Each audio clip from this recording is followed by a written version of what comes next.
Você sabe o que é uma ursa roubada dos filhos? Você sabe o que é ficar entre uma ursa e com seus filhos no meio? Você não sabe. O salmista, o autor de Provérbios diz: é melhor ficar nessa condição do que se encontrar com o tolo. Melhor é o pobre que anda na sua integridade do que o perverso de lábios e tolo. Melhor é morar no canto do eirado do que com uma mulher rixosa na mesma casa. Melhor é morar numa terra deserta do que com uma mulher rixosa e iracunda. Mais vale o bom nome do que as muitas riquezas. O melhor é ser estimado do que a prata e do que o ouro. Bem-aventurados os que choram, porque um dia Deus enxugará dos seus olhos toda lágrima.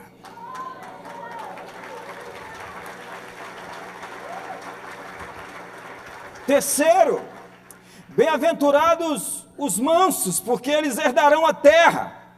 Bem-aventurados os que têm controle, autodomínio, domínio próprio. Como diria o autor a Provérbios, melhor é o longânimo do que o herói da guerra, e o que domina o seu espírito do que o que toma uma cidade. Felizes os mansos, porque eles herdarão a terra. Mansidão não é fraqueza, mansidão não é ser lerdo, passado, com delay. Você conta a piada para o sujeito, em 2 minutos ele começa a rir.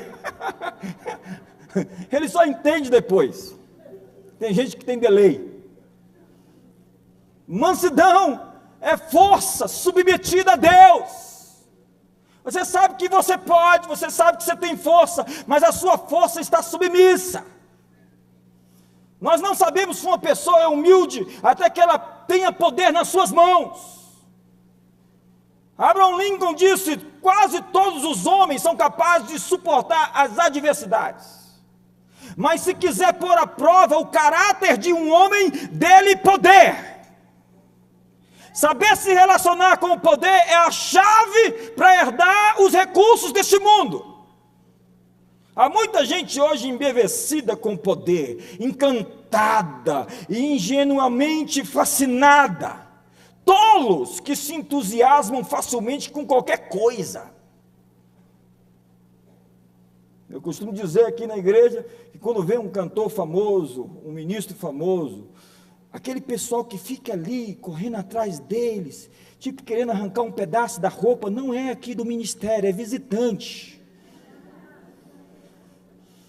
Ninguém passa essa vergonha na gente quando é membro. Ninguém, nenhum membro dessa igreja fica passando vergonha na gente. É ele, pega ele.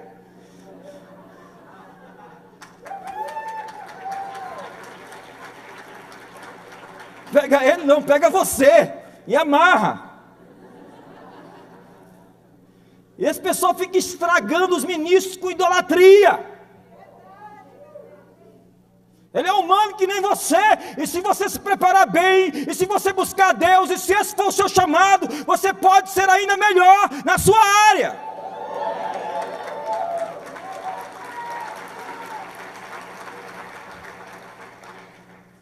Pessoal, ô JB, eu vim aqui só para te ver.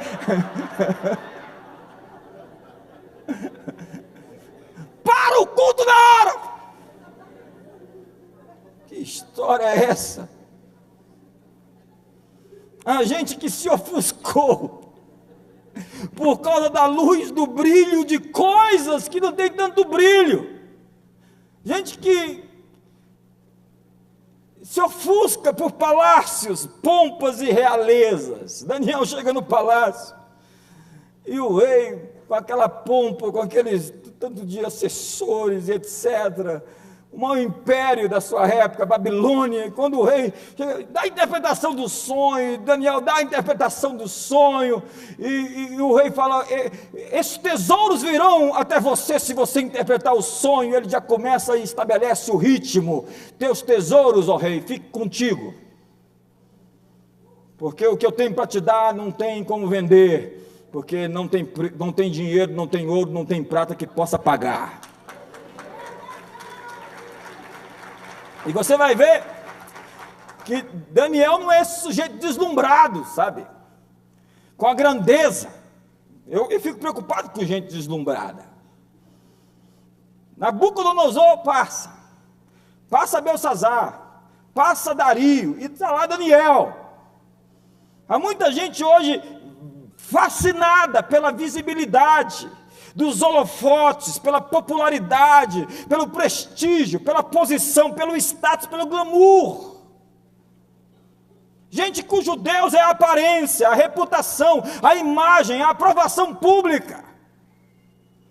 O manso que vai herdar a terra não se deslumbra com poder terreno, porque a ele lhe foi conferido os poderes do mundo vindouro. Tem gente que recebe tão pouco e se acha.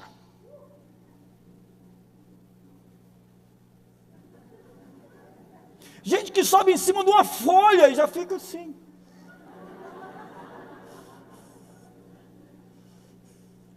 Ícaro tinha asas.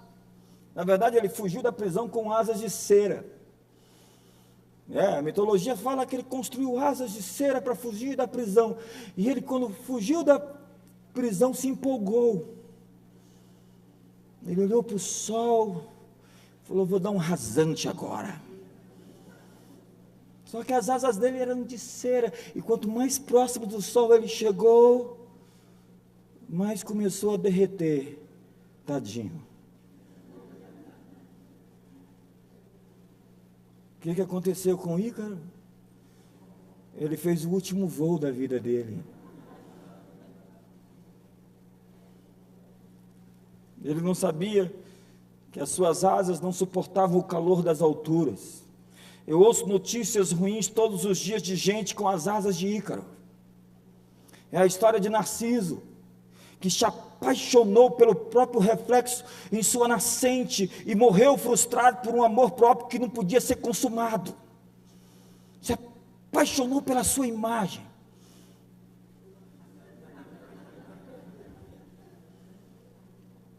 Mansidão é ser bonito e oferecer sua beleza para a glória de Deus. Mansidão é ter dinheiro e oferecer o seu dinheiro para a glória de Deus.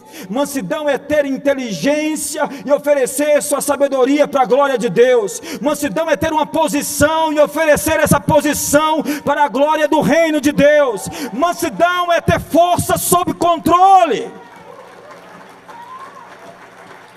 Você pode fazer melhor, irmão. Se você começou, então celebre a Deus hoje, dê um brado de vitória.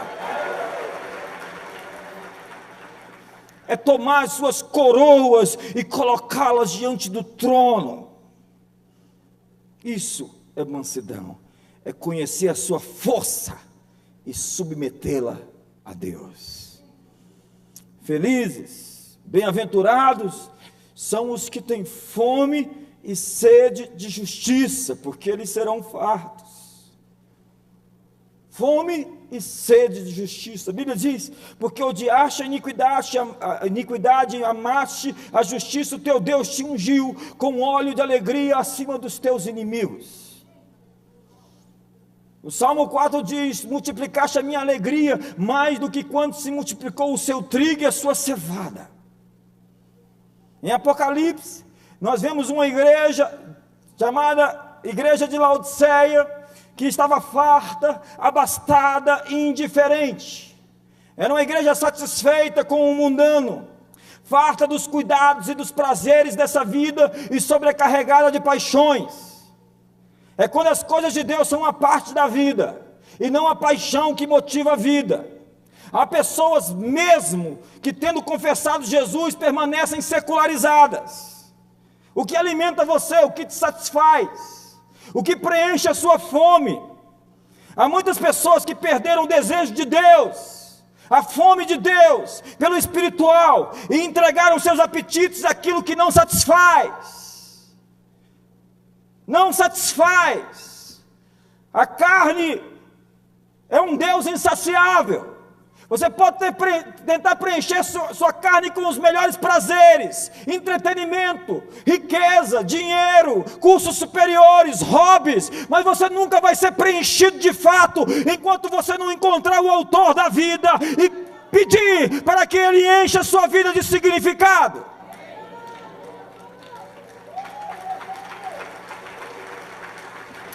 O que você tem anseio? Qual é o seu desejo? Qual é a sua paixão?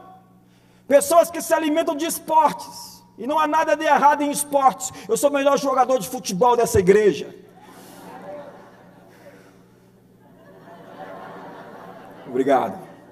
Pessoas que se alimentam de filmes, e não é nada de errado de filmes. Nós vamos fazer filmes aqui na igreja. Vamos colocar o pastor Marcos César como protagonista. O nome do filme vai ser O Endemoniado Gadareno. Não vai ser não. Tem gente que se alimenta de fofocas de Hollywood. Você ficou sabendo? Ela separou do outro. E eu com isso? Ela agora estava na ilha de Caras. E eu com isso? O que eu tenho a ver se fulano comeu no cardápio lá camarão com não sei o que mais?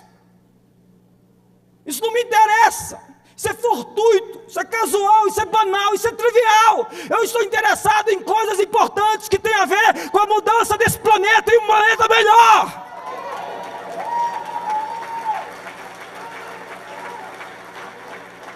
Você que assina essa cara, toma vergonha na cara, põe a cara no pó, cheia de batom, que talvez haja esperança para você.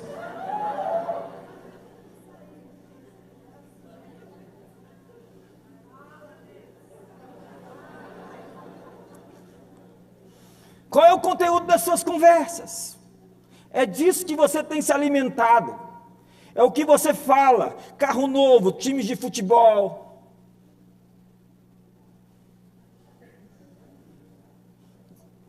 Do que você está se alimentando? O que você anseia? Do que você tem fome? Quando você fica muito tempo sem comer, você perde a fome. Tem gente que nunca experimentou de Deus. A fome é o seu termômetro espiritual. Fome é como um impulso que lhe leva a querer se alimentar. Quando você está doente, você perde a fome. Se você não tem apetite ou desejo de comer e de beber das coisas espirituais, é porque você está morrendo ou está morto. Pessoas espiritualmente doentes não têm fome pelas coisas de Deus. Você tem vontade de buscá-lo? Como diz o salmista: em tua presença me ocorre, buscai, pois, a minha presença, como as corças anseiam pelas faces das águas, assim por ti anseia a minha alma. Você tem aquele desejo, aquele impulso do espiritual, de querer se encontrar com Ele, de querer conhecê-lo, de querer ter uma experiência com Ele que você jamais teve. Mas hoje nós queremos mudar as bem-aventuranças. Nós queremos novas bem-aventuranças. E nós dizemos: bem-aventurados os sagazes, pois deles é o reino dos homens. Não anelem pelo reino dos céus, a vida é aqui e agora, e quem não souber se comportar como uma serpente, morre mais cedo. Bem-aventurados os que não desperdiçam lágrimas, só os fracos choram. Esses acabam fragilizados. Quem souber suplantar os outros na corrida da vida, será um autêntico vencedor. Bem-aventurados os que desdenham da justiça. Vivemos em um mundo em que a balança enganosa sempre prevalecerá. Bem-aventurados os implacáveis, aqueles que usam de misericórdia, alimentam o inimigo que depois vai lhes matar. Bem-aventurados os cínicos, que escondem bem os seus defeitos. Aqueles que reconhecem seus pecados, os puros de coração, viverão nos cantos do eirado. Bem-aventurados os que perseguem, não os perseguidos. Portanto, nunca queiram estar na posição de perseguido, façam tudo para estar por cima. Bem-aventurado o príncipe, não o profeta. Quando ouvirem falar que profetas anunciam o que vocês não gostam, tomem pedras e eliminem quem estorva a felicidade de vocês. Lembrem-se de que os reis governam até ficarem velhos, e não foram poucos os profetas que morreram cedo. Para Jesus, o caminho da felicidade é um caminho apertado. Segui-lo é uma opção de alto risco, numa estrada cheia de espinhos. Bem-aventurados os misericordiosos, porque eles alcançarão misericórdia.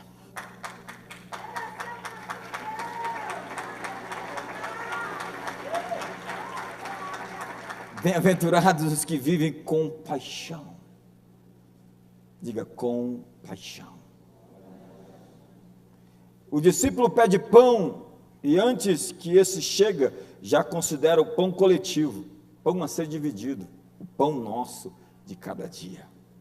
A palavra hebraica para misericórdia é seshed, é a capacidade de entrar em outra pessoa até que praticamente podemos ver com os seus olhos, pensar com a sua mente, sentir com o seu coração. É mais do que sentir piedade por alguém, é se identificar com as suas dores, com os seus sofrimentos. No século XIX, Friedrich Nietzsche, ele cunhou a expressão o Superman, o super-homem, o Ambersman, que para ele seria o homem do futuro, sem emoções cristãs, que para Nietzsche eram fraquezas. Misericórdia, compaixão, humildade eram defeitos e não virtudes. É assim que ele enxergou a vida e